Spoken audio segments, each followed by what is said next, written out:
goodness. Candace Owens, Director of Communications at the conservative, nobody else is described as progressive or liberal, but you are described as a conservative advocacy group, Turning Point USA, and a conservative commentator and political activist known for her criticism of Black Lives Matter and the Democrat Party. I think you've caused my friends on the left to go to their safe spaces, and I'd love to explore with you a little bit of the reason for that. Do you consider yourself a conservative? I am a conservative, yes. Okay. Are you pro-life? I am pro-life. Okay. Does that trigger people when you see them, that they know that you're pro-life? It makes them very upset, and okay. Democrats hate me. All right, let's pause for a moment and really break down what just happened in that room. What you saw was a heated exchange over voter ID laws, a topic that has become one of the most polarizing issues in American politics. The atmosphere was tense because this debate isn't just about identification cards. It's about trust in elections, accusations of racism, and fundamentally different views on how democracy should function. In that moment, one side argued that requiring identification to vote is discriminatory and disproportionately impacts minority communities. The claim is that voter ID laws create barriers for people who may have difficulty accessing government-issued identification.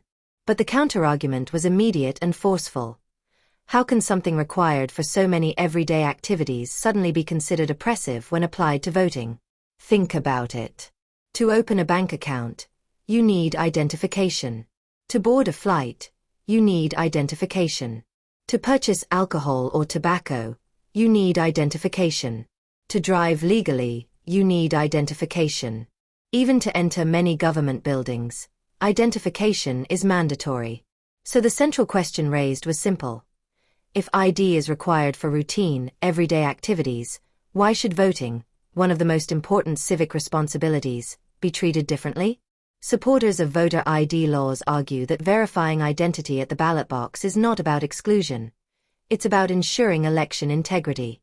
From their perspective, requiring proof of identity is a basic security measure that protects the democratic process from fraud or manipulation.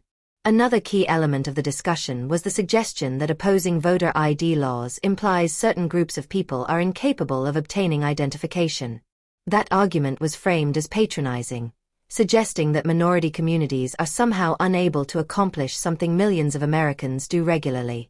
The debate quickly escalated because it touches on sensitive historical comparisons. Opponents often link voter ID laws to past voter suppression tactics. Supporters reject that comparison, arguing that modern identification requirements are fundamentally different from discriminatory policies of the past. At this point, the room wasn't just debating policy, it was debating motives, history, and trust. And that's what makes this issue so explosive. Do you own a gun? Pardon? Do you own a gun? No, sir. When next time you come to Colorado, we'll take you shooting. Are you a Christian? Yes, I am. Are you proud of your family? I'm very proud of my family. Okay. Let me ask you something. Do you hate Americans with black skin color? Absolutely not. I actually love Americans with black skin color so much that I'm willing to fall on the sword 1,000 times for them to wake up and realize that we are being lied to, abused, and used by the Democrats. How about Americans with white skin color? Do you hate them? I do not, and that's a problem for people on the left. Do you hate Hispanics? I do not. Do you hate Asians? I do not. Do you hate lesbians or gays or anybody from the LGBTQ community? Nope, I've got all of that in my family. I'm baffled because in the chairman's opening statement, he said that you openly associate with purveyors of hate. Yes, purveyors of hate by his definition is anybody that supports the president.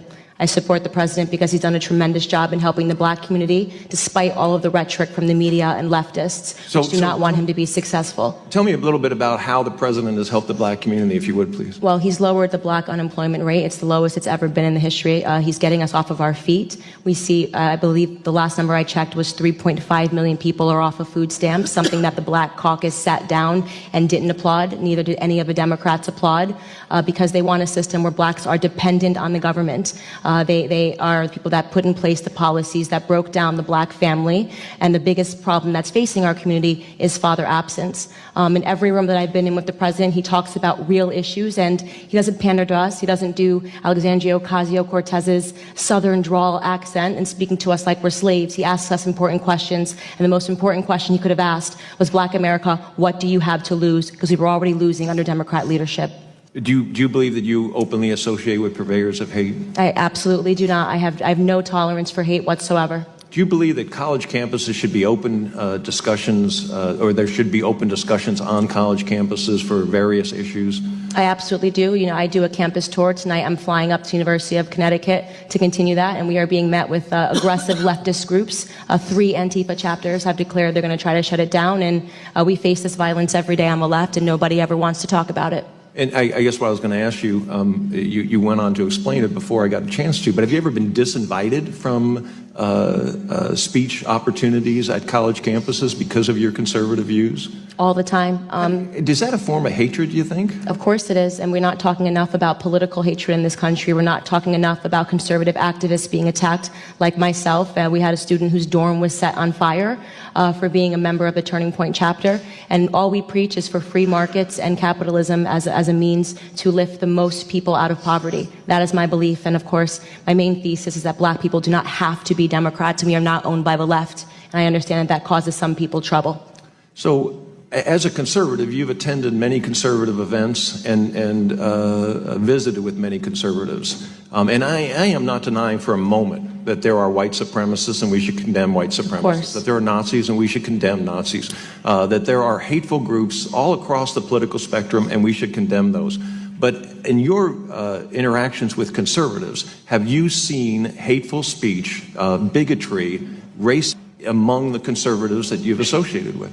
I speak in front of conservatives probably 3 times a week. I jump on a stage and I say everything pro-black, and they are so supportive and they applaud. All they want is for black Americans to realize that they are Americans first and foremost. Conservatives are patriots. The president is a patriot, and I'm a patriot, and there is no skin color in patriotism. Look back, right? Not only did the Republicans give up around the 1960s on getting the black vote, but they have actively sought to oppress the black vote. Okay, so you look at most of these the voting issues. You look at voter suppression, right? And it's Republicans behind this. Now, you said if I was right, you'd admit it. No, I'm just asking you to explain it further because I want people that are hearing you to hear. Their laws like you have to do 3 black flips, 2 somersaults, and a moonwalk. You mean have an ID? Yeah, an ID or other forms. Let me ask you a question. Do you think black people are too stupid to get a driver's license? Why would you call black people Because to me, I'm offended that people call that. Black. No, I'm asking you something. Black. I'm asking you something. I'm offended when people say to me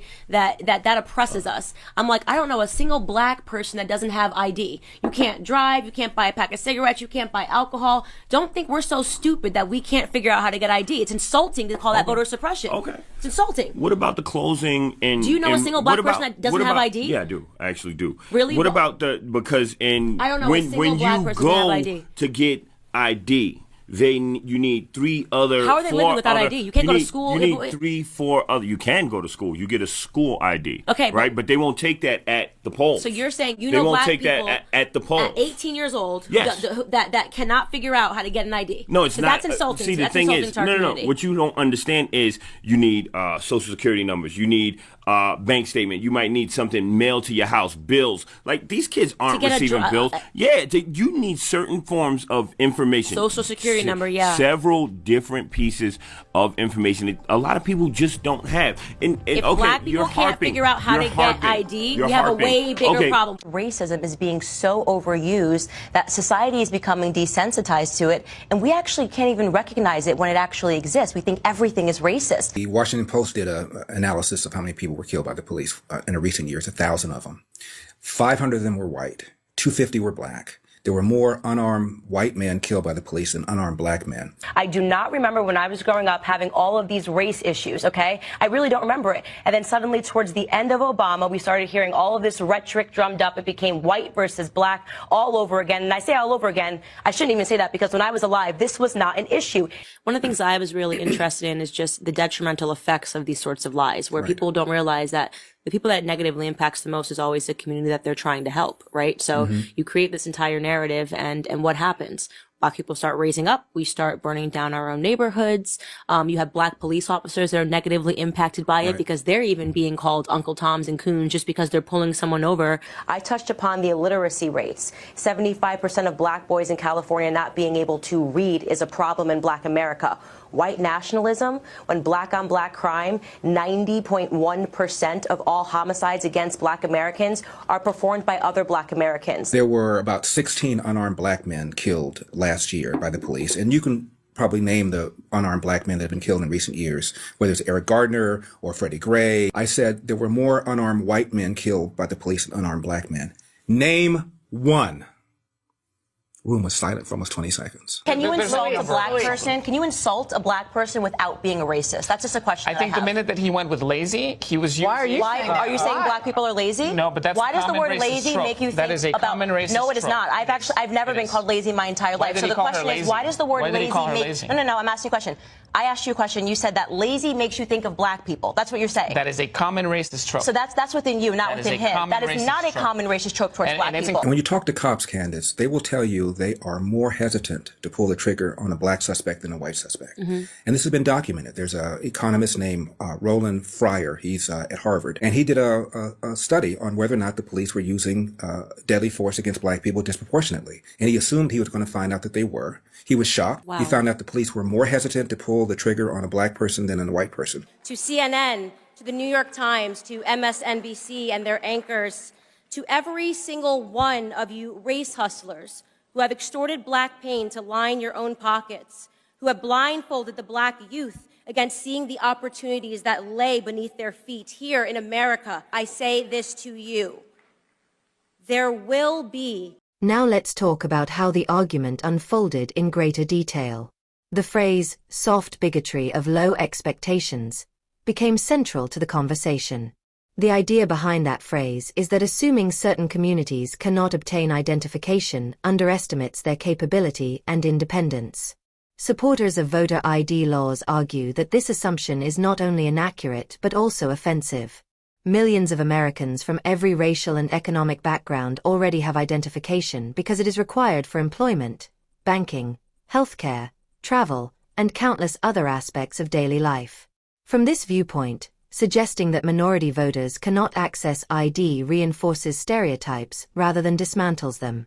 On the other hand, critics of voter ID laws argue that while many people have IDs, not everyone does, and even small barriers can matter in close elections. They emphasize concerns about access to DMVs, costs associated with documentation, and logistical challenges faced by some communities. This is where the deeper divide becomes clear. One side prioritizes accessibility, arguing that democracy should remove as many obstacles as possible so every eligible voter can participate easily. The other side prioritizes security and confidence, arguing that elections must be safeguarded with clear verification standards to maintain public trust. Supporters of voter ID laws also argue that resistance to identification requirements raises concerns about election vulnerability. They believe secure identification protects legal citizens and ensures that each vote is legitimate. Critics counter that documented cases of voter fraud are relatively rare and that strict ID laws may solve a problem that statistically appears limited. So what we're really looking at is a debate between two principles: ensuring every eligible citizen can vote without unnecessary difficulty, ensuring every vote cast is verified and secure. Both sides claim to be defending democracy, just in different ways. That's why this issue remains so intense and emotional. It isn't just about showing a card at a polling station. It's about how Americans balance fairness, accessibility, and security in their electoral system. And that conversation isn't ending anytime soon. So where do you stand? Is voter ID a reasonable safeguard, or does it risk creating barriers? The debate continues, and it's one that shapes the future of American elections.